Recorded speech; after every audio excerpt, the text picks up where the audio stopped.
Hello and welcome to the Mystic Chat. My name is Chris, and today we are going to talk about radical love and radical magic. So I'm actually interested in watching the show myself because I'm not sure where we're going to go or what this is going to be, but I'm excited to see what happens. Let me introduce myself again. I am Chris Allen. I'm a minister with the Fellowship of the Phoenix, a published author, teacher, healer, and all the above. And next, I would like to bring in Laura Gonzalez. Hello, everybody. Good evening. My name is Laura Gonzalez. I'm a radical witch. I'm a priestess. I'm a healer. I'm a minister. I'm a priestess of the goddess. I'm a witch for hire, educator, published author, podcaster, video blogger, and dog mother, among other things. And I am so very honored to be with my two besties here tonight and to introduce the last but definitely not least, Mr. Frater Aaron. Thank you, Laura. I'm Frater Aaron, mentor of the Fellowship of the Phoenix and recent host of the Sacred Lore of Witchcraft Storybook podcast, along with my other bestie that's right here, Laura Gonzalez. And I'm coming at this as an inquisitive student today. What are we talking about? Laura, that's you. Oh, me? That's you. That's you. Oh, me? Well, we are gonna talk about, we're bandwagoners. We're gonna jump on the bandwagon of Valentine's Day. I must show my I love it. shirt. I love it so much. So I truly believe that the most powerful way of magic is love magic. Obviously, that is probably sure non-truth by many magicians and witches and people of the craft. And a lot of us concentrate, or people concentrate on this month in romantic love, as if that was the end all be all of love. And I, of course, like to destroy that concept of romantic love because I think it's other BS. And I think that in life, we ought to be more concentrated on self-love and the radicalization, yes, of love and acts of love and acts of magic as a point of liberation and individuation and all that kind of good stuff. I've been talking about it for a number of years, and I wrote, no, I suggested to my dear friends here. Curious thing, in Mexico, we don't celebrate only love, but it actually is called the Day of Love and Friendship. So I cool. really, yeah, I grew up with that. So it's very cool to be here with you guys talking about this and also about other ways that is not romantic love, but, you know, friends, family, etc. It's just has been co-opted by cards and chocolate factories and all that stuff. Yeah, so that's which I'm actually fine with. You're gonna laugh at me, and I don't care. I don't care. So even when I was single by myself, I would take myself out on Valentine's, and I would buy myself like candy because I'm like, hello, chocolate candy. Yeah, I'm here for it.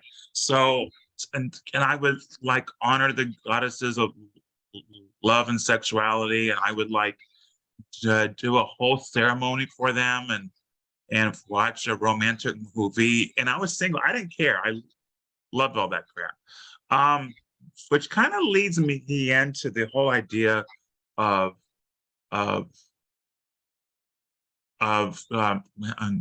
love magic for self. And you know, okay, so this is gonna sound really cheesy, but you know, as people like, cast a love spell on yourself. No, I don't mean that. To be honest, I hate that. I hate that. I hate that. I hate that. Here's a few reasons why. Because to truly love yourself, you actually have to do the hard work. You have to face your shadow. You have to face your shit. You have to deal with yourself. And when they say, I know Paul says things like, if you don't love yourself, how the hell are you gonna love someone else? I think that's only partly true.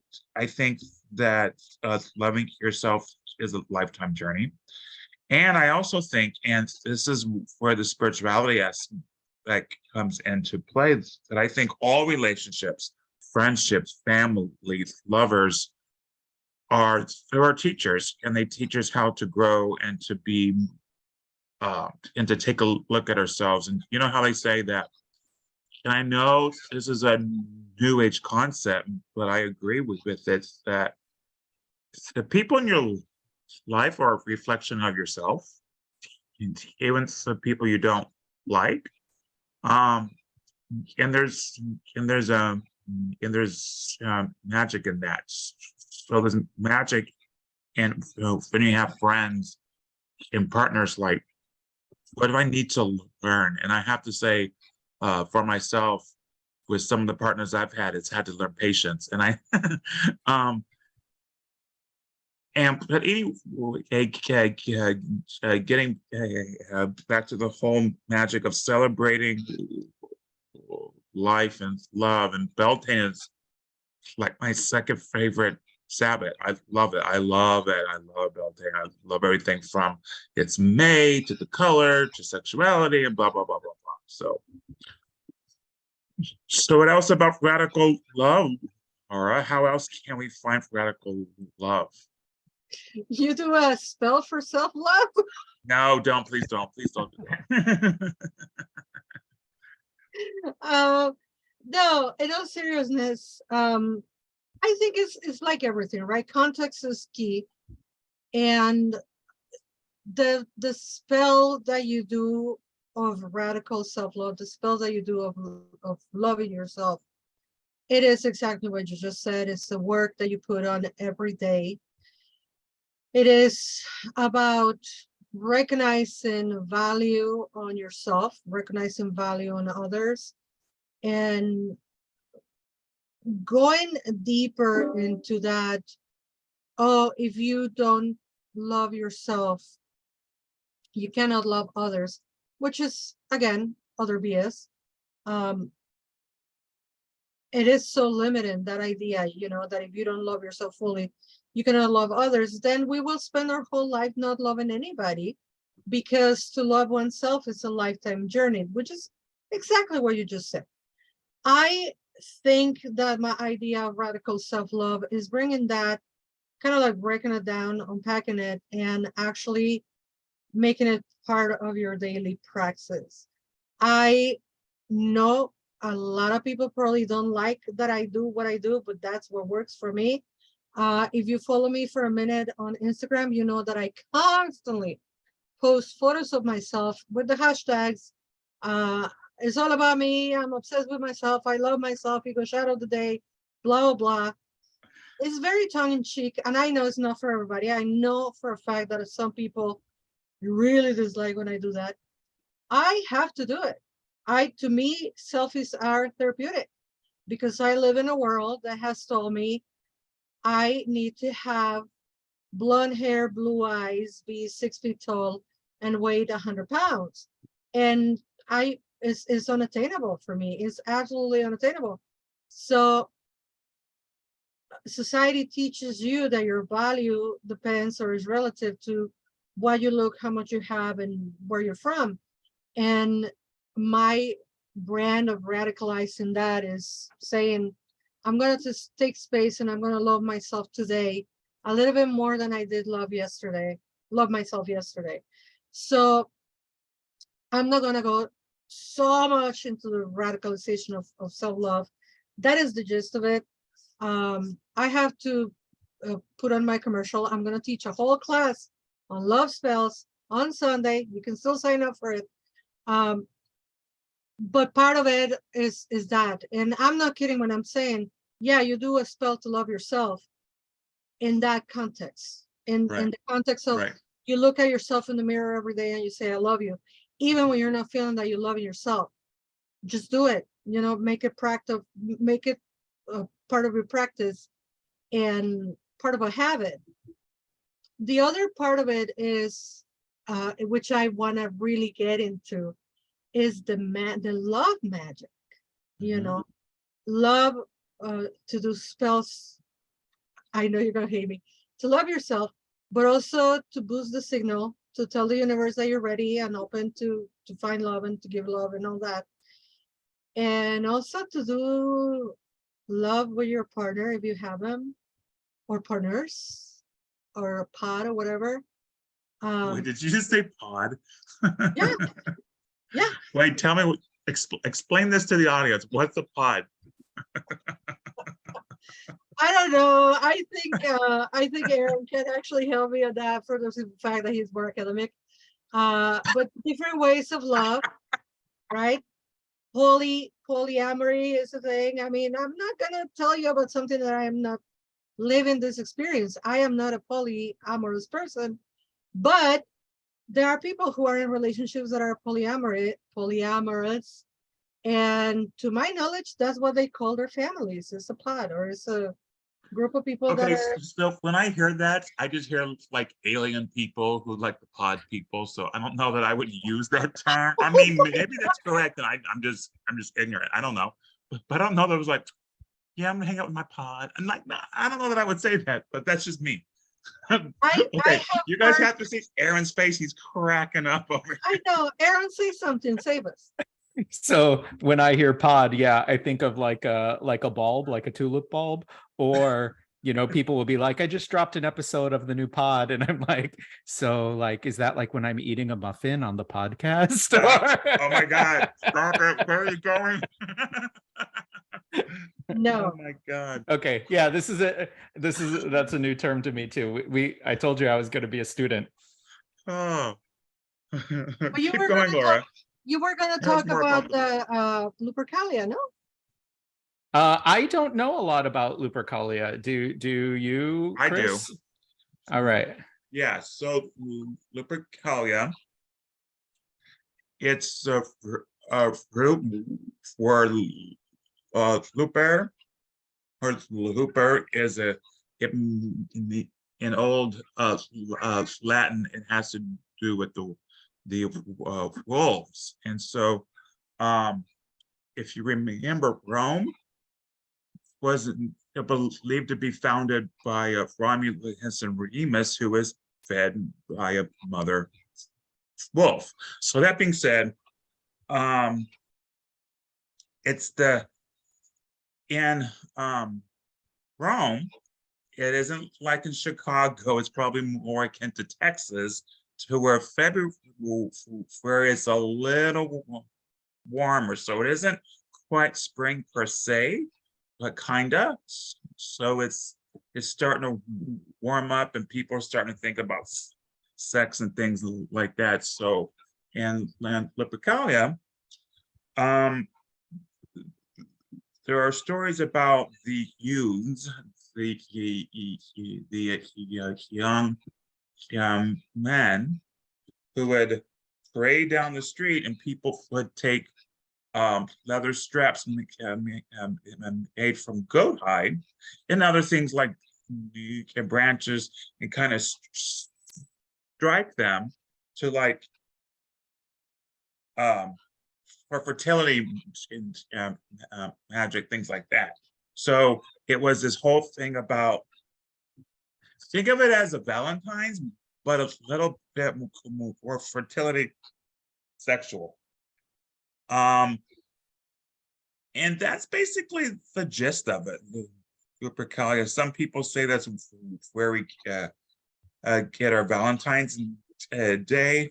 I don't know. Maybe it is. It does happen February the 15th, but on the old calendar, and not the Gregorian calendar. Maybe it's the Julian calendar. So February 15th, I think, is more close to like March the 10th or something like that. So it's a little warmer. It's about fertility and sex. Not so much about romantic love, but I think it's an excuse to like to like throw things at young Roman boys. So whatever. But anyway, so that's Lupercalia. Um, you know, again, I celebrate things like that, and I honor the gods more so than anything else like Yeah. that. Um, so that's my spiel about Lupercalia. So I just asked the all-knowing oracle named Google about the pod, and it's confirmed that that's what polyamorous families call their families, and is sometimes two couples and a single person, sometimes a couple and their children and another couple, that just one person is part of the pod or whatever. And God, I thought it was a very common knowledge thing that everybody knew. I guess I have too many polyamorous friends, and that's why I know those things. With that said, I am not opposed to people having, of course, romantic love is what moves the world, right? I mean, romance and to being courted and to be enamored and to fall in love. And on that token, we talk about the gods and goddesses, as you were saying, connecting with the Venuses of the world, or the what is, I forgot, Adonis, Eros, yeah. The thing, of course, I will always talk about the patriarchal, destructive, romantic love, and how that conditions, more specifically, women and femme to be a certain way, and that's why I don't like it. But I'm all about Eros and Venus and that energy of loving and giving love, and about love spells. That is a very, very, very traditional thing on folk magic in Mexico. Shout out to Daphne La Hechicera. I'm reading her book, and she's talking a lot about those kind of spells, and it just reminds me of all the things that people do in Mexico. So I don't know, do you know any spells, Aaron, that you... So yeah, I do. Since you mentioned Daphne, there's a video that she posts kind of regularly, and every time I crack up, and it's her saying, she's like lip syncing it from something, but you know, dear God, make him open to love me, soften his heart, and if he refuses, you force him, because he needs to know it's you who runs this shit show, not him.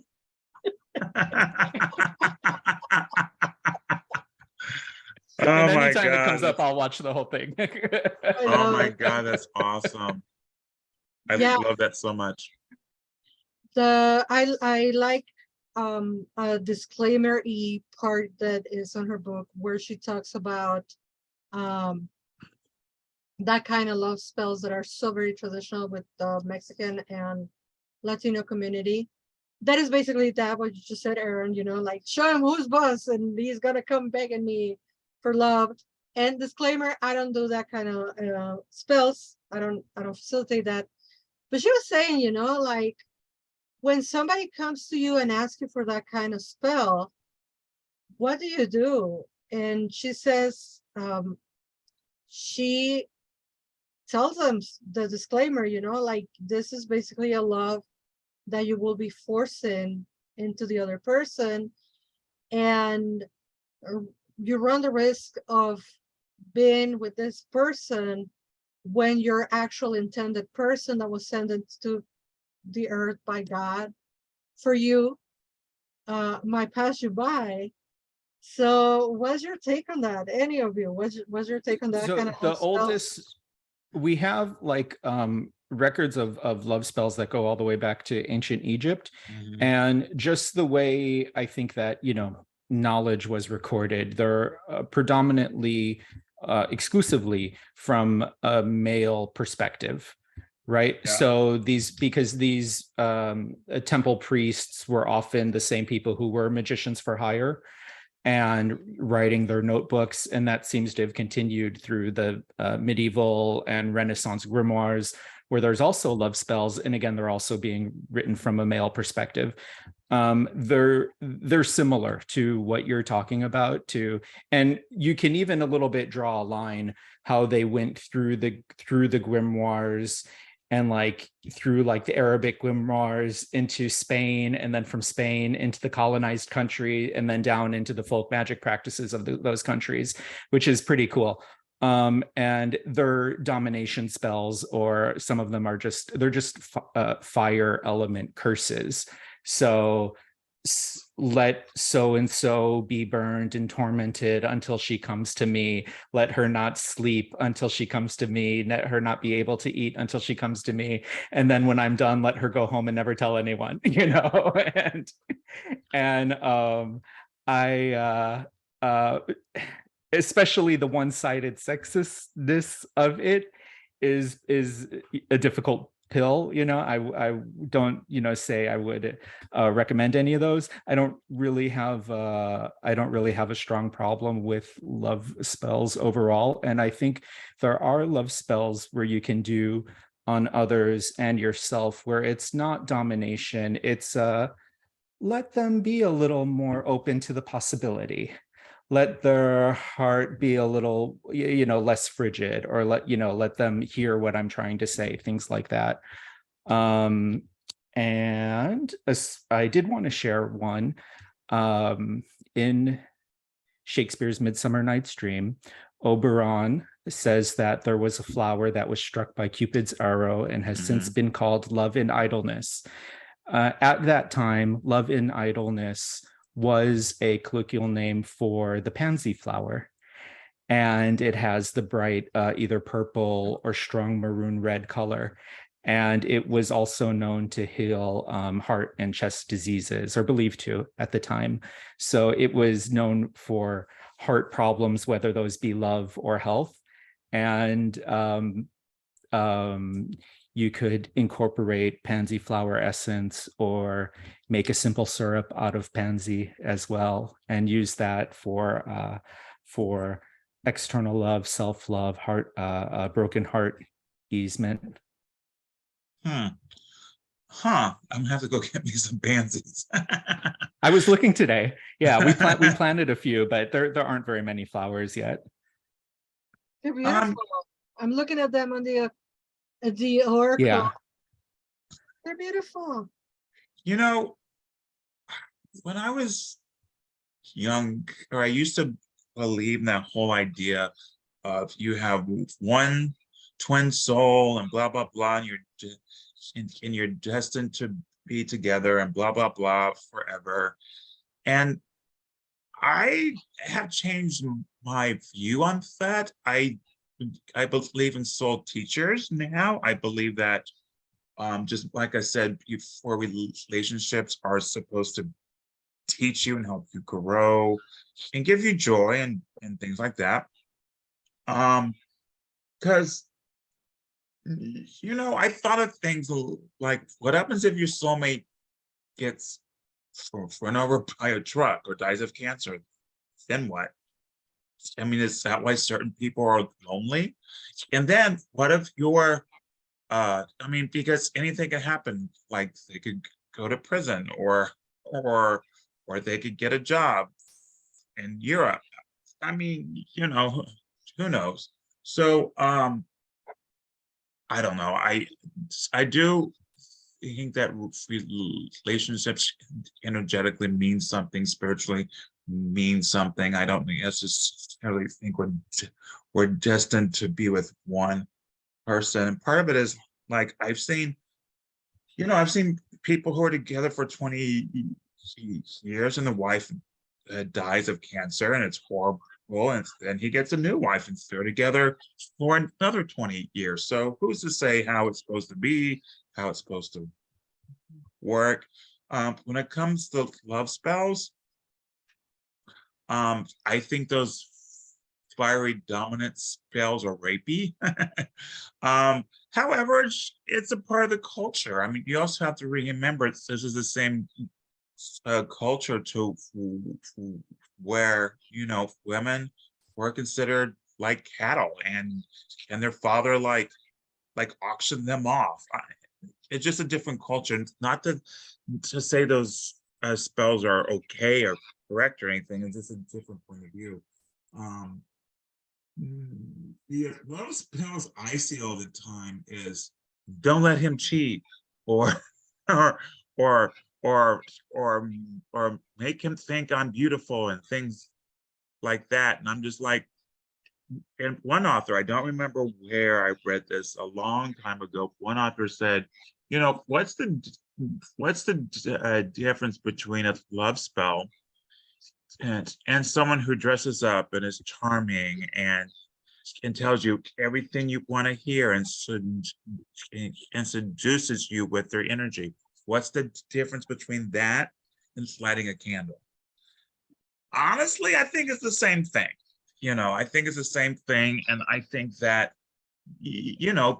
because we've all met those people who are just charming, and they can literally charm the pants off you, and then after a while you're like, when the glamour's off, you're like, I'm not even sure I like you. You're kind of an ass, and I mean, that's just sort of glamour and magic in itself. So those are my thoughts on that.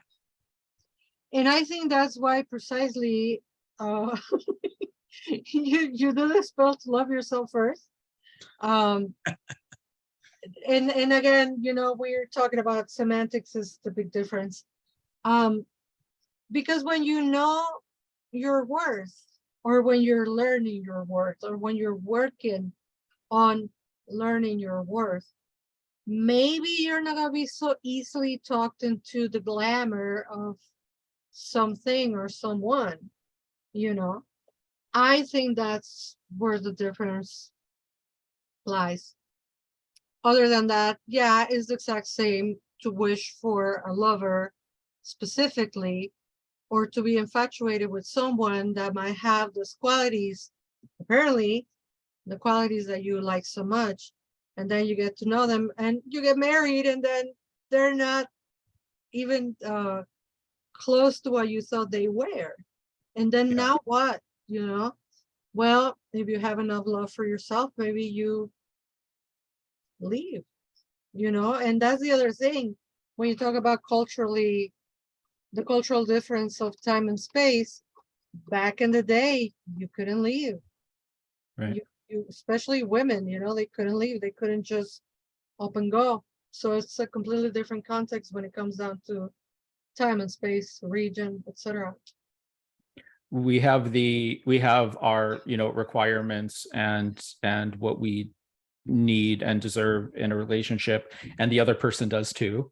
And it is our choice then to say, are our requirements being met, and am I willing to meet the other person's requirements? And in that sense, it's a choice. And it's also you've probably heard this statement, but like, love is a verb. It's an action, not a feeling. And something that didn't necessarily strike me until thinking more about this in preparation for the talk and listening to the way that Laura approaches the subject. But that's true then for our self-love. Mm-hmm.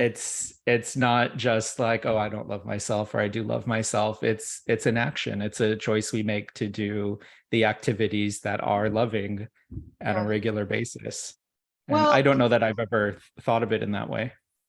And the three of us here we all have a partner, right? That is a permanent partner, that has been our partner for a long time. Yeah. We all are very familiar with compromising. I call that sacrifice. Take the blood now, just do it. Well, semantics again. It is compromising. It is sacrificing because it's a sacred offering. You're offering a part of you that is sacred in exchange of, or in exchange to, what they are offering to you. A sacred offering of love. You know, what more magical act than that? Than to say, okay, I'm gonna cut a little bit of me so that you can have a little bit more space. But then eventually I'm gonna come and cut a little bit part of you so Exactly. I can have more space. I want to know about how is love magic? How is that tied to activism? Because I have my own ideas. I want to see what you guys think. Aaron? What? Me? How about, okay, my initial thought is going to go against the commercial industry Mhm. in that we're told that we're never enough and we need this and we need to buy this and we need to buy this beauty product and we need to buy this piece of clothing, et cetera, et cetera, et cetera.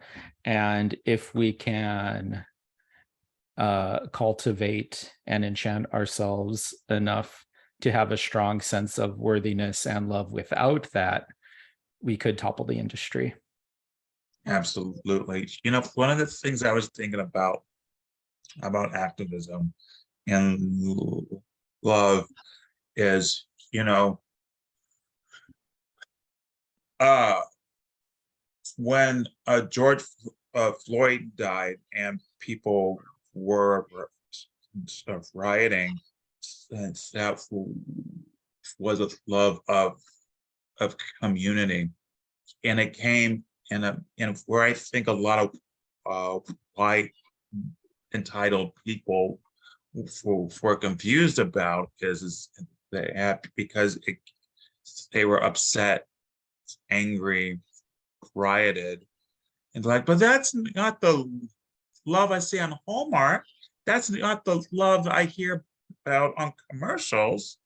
No, it isn't. It's activism. Sometimes in activism, you gotta, if you love yourself, if you love your community, you know, like for example, in queer activism, if I love my partner and someone is killing the gays, I'm gonna smash some shit up.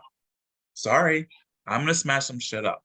And so when people were rioting because of George Floyd, and they're like, how is that love? How's that activism? I'm like, how isn't it love? You know? I'm sorry to interrupt. There are No, people. please, I want you to. No, I mean, completely unrelated right now. There are people who are trying to get into the call and they can't. I I don't know don't know if they're, how. I don't know if they're Other on the people line. got into the call. I don't know. I look Um, at people here, but there are people missing. So tell them to go on my page on Chris Allen, author, teacher, healer is live on that. all right, I'll find it and I will share it. Oh, Um, there it is. It was the first thing that I opened. yeah, So yeah, it's definitely an act of love to protest and to rise up and to protest the way do you see fit. I will never forget one of the worst moments of my life when people were protesting and chanting and demonstrating and saying I can breathe on 2020 because of the murder of George Floyd. And this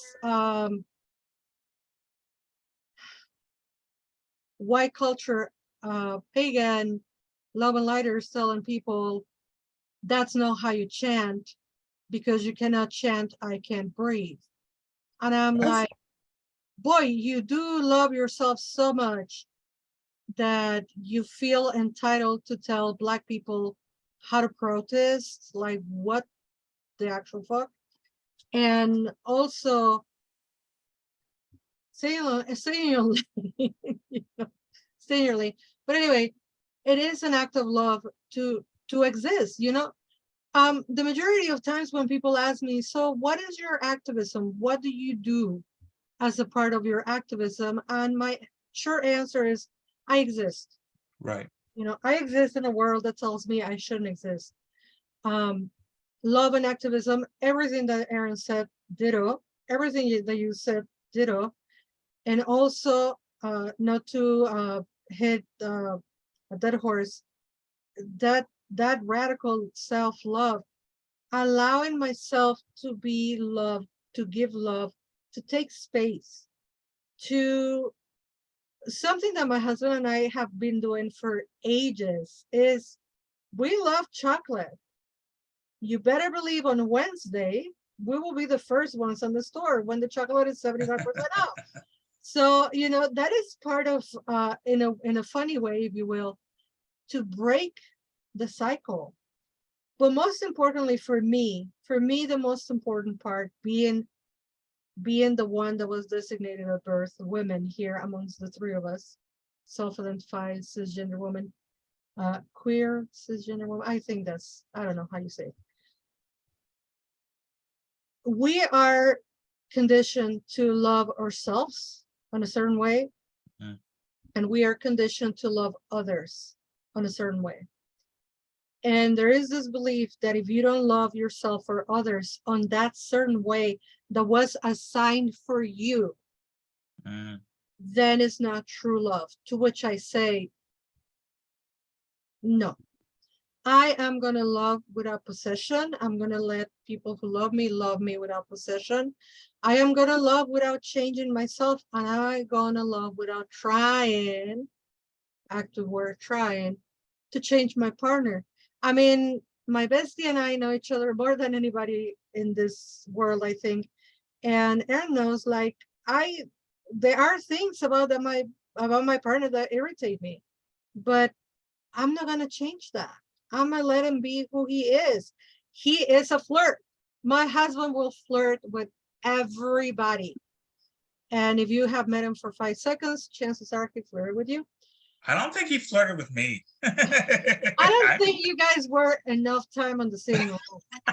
But he's just, that's who he is. That's how I fall in love with him. So why would I change that about him when that is the very thing that in the first place got me to love him? Yeah. I think that consciousness of identity, bringing your consciousness of identity into your relationship, I always say it begins with self, and then you can share that with your partner or your intended. Because we all lose ourselves, especially women, cis and transgender women. We lose ourselves because we are told to love a certain way, and you know, to be loving and caring and nurturing, and we forget that we are also rightfully anger sometimes, that sometimes we are very sexual beings, that sometimes we are not in the mood to nurture, that not all of us were born to bring forth life. So, you know, like, we are all different, and when we honor ourselves in that way, that is the most radicalized act, to give it to the system, you know, and to just be yourself. But before I continue with my rant, can we talk about love magic for when you already have a partner doing? Sure, go ahead. No, I mean, I want to prompt it. I don't know what you guys think about that, and if you've done it or I not. think it's a good idea. My first thoughts are with when you are doing a form of sex magic, which may not mean sex as magic, but also magic to either alter or increase the sex life. I mean, that is a common type of work that people do when they're already in a relationship. Chris? Are we going there, or are we going somewhere else? Yeah, with no, this? I like that. I like that, and I think people ought to practice that. Why not? So things like the hoodoo formula, fire of love, things that are slightly spicy or warming, however, not so warming that they'll irritate sensitive body parts. But are really old folk practices. Yeah. I believe that is, and more power to people who do it. People who are married or their partner or partners are magical practitioners, and that they raise energy through sex magic. I think that is one of the coolest things. It just so happened my partner is not a magician, so oh well. But Which does bring up another question. I'm sorry if it's no, okay, go time to ahead. jump in. Yeah. Not all practitioners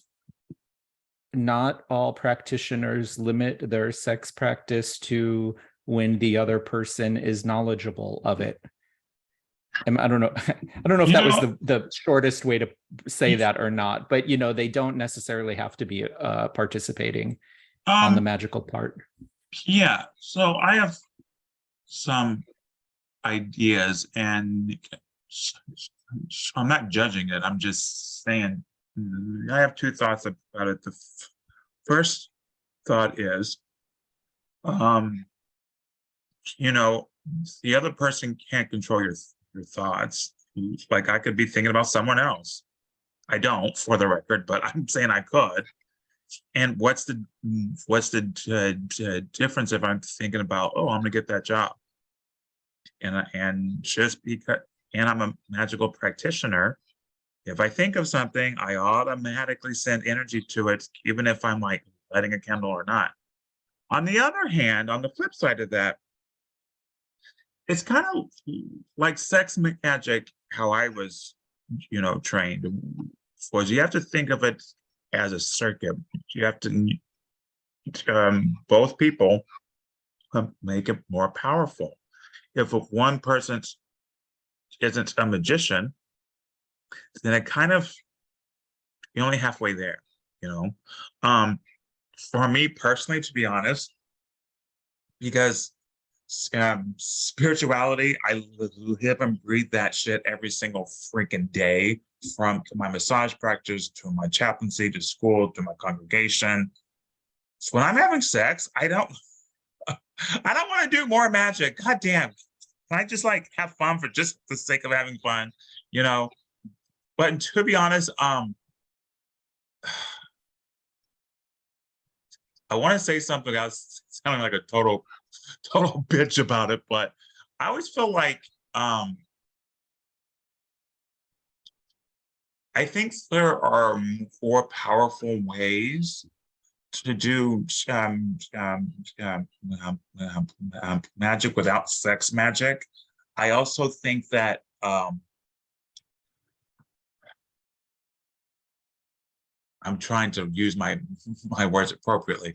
I think that there's some people just have a talent for certain things. Like, for example, I like shamanism and ecstatic practices. Other people like crystals. Other people like herbs. Other people are more into the gods. And so I can see that, oh, maybe some people are into sex magic. However, I always feel like, why? If the other person has not their thing, why? When you could just light some candles, talk to the spirits, it's easier. It's just easier, and I don't have to take a shower afterwards. I'm just saying. Yeah. I mean, easier isn't necessarily more fun. Well, and I kind of want to ask myself, yes, I want to say the caveat, yes, there are powerful, informed, educated, honorable magicians who do sex magic. I just want to say that I do happen to know a few of them. However, there's also the type of person who, the type of magician who does it because it's cool, it's alternative, it's taboo, and things like that. Crowley. So, wait, what'd you say? What'd you say? Because Crowley? we want to find. Wait, say it again. Louder. Crowley. Oh, Crowley. It's taboo. His I'm sex the magic was beast. kind of boring, though, to be honest. No, that's my point. It That's was my like, point. eh, And I actually do eh. want to drop a reference really quick for people if you're interested. There's work by Paschal Beverly Randolph, who's influential in New Thought and Hoodoo, and surprisingly published a lot of works in the early 1900s, and was African American, and he wrote a lot about not only about fire magic but also about sexual magic. And I just think it's so cool that that there was an African American magician being published so much in the early 1900s. And, So yeah, what's back to the topic. So that's cool, though. Paschal Beverly Randolph. Okay. How do you spell that? Either Pascel or sometimes it's Paschel. Okay. Paschal Beverly Randolph. Okay, I'm gonna write that down just to check it out. But anyway, his work on what he called like the philosophy of fire really influenced candle magic for ever after. really? Just yeah. Interesting. So now I have to check it out. Anyway, what I was going back to, I always feel like a lot of the people I've seen who are into sex magic are not doing it for the spiritual reasons or even the magical reasons per se. They're doing it because it's a taboo thing, which I don't have that gene. I think I'm one of the few gay men that I know who, like, I break taboos all the time, just existing. Going back to what Laura said about being gay, pagan, a witch, whatever. But I don't think about it in those terms. I think about things like, oh, I want to blank. I want to cast a spell. I want to be myself. I don't think, oh, let's break a rule. I don't think like that. It's because I'm evolved. I'm just kidding. It's because, in my opinion, you don't have to think about it. You are not pushed by society to think about those things. I am, though, because by being a gay man, especially being a very public witch in corporate America, who has tattoos, who parades his partner around, I absolutely do that. I think there's something wrong with my brain, though, that I don't care. Like, seriously, I don't give a shit. And I was just having this conversation with my partner, and he goes, why don't you care what people think? I'm like, I don't know. I wish I did. It's kind of hard. It's good, though. It's good. I mean, it gets me in trouble a lot, so I don't know. Well, going back to that sex magic and the big old controversial, yes, a lot of people just do it because they're posers, period. Posers. And they want to announce it to the world because they're posers, period. Which brings us to, by the way, disclaimer, if you're new to magic or newish or new to a coven or new to something new, and they ask you to do sex magic, big old red flag, get out of there. Especially in initiations. Oh my God, big no. Nope. My idea and why I bring this to the conversation is exactly consensual adult sex, what people are talking about, like Chris was saying, probably working towards the same goal and doing the magic together. Or if you're a magical partner, if your partner is not a magical person, get in the energy there and do your own energy, race it that way. And by the way, people that also have sex with themselves can raise that kind of energy. So That's right. It doesn't have to be a partner, and that's the best way of consent, and actually that's the best way of pleasure. But there are other types of magic that people do when they're couples. And I think, as I am looking at the time, this will be probably a nice way to end, if I obviously all of us will give our 2 cents. But I love when people, and I have been able to facilitate that, thank you to those who have trusted me to do that.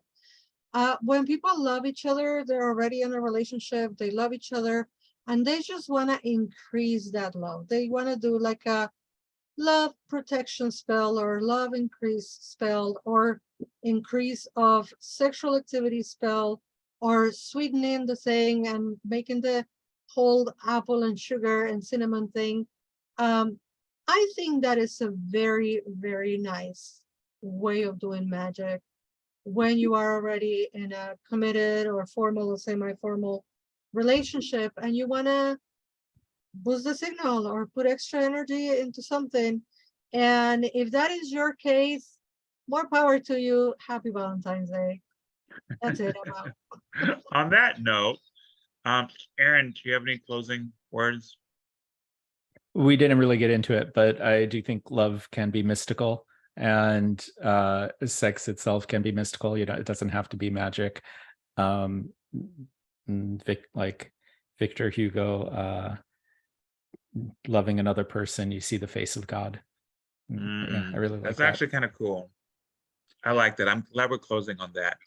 And I want to thank you guys for being here and for joining us, and to my lovely co-host, Laura and Frater Aaron. It's almost like a tongue twister, Frater Aaron.